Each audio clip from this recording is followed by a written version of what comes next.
நீங்க எப்படி பிராண்டிங் ஆவீங்கன்னா இப்படிதான் பிராண்டிங் ஆவீங்க. நீங்க சொன்னா நம்ப மாட்டீங்க, எனக்கு இன்னைக்கு வரக்கூடிய அத்தனை வாய்ப்புகளும் அதுல 80% எனக்கு சமூக வலைதளங்கள் மூலமா தான் வருது.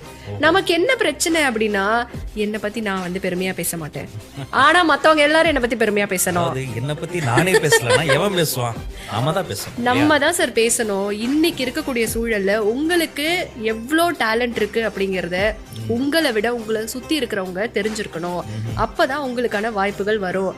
அதே போல நமக்கு டேலண்ட் இருக்குன்னு நம்ம நம்பணும்.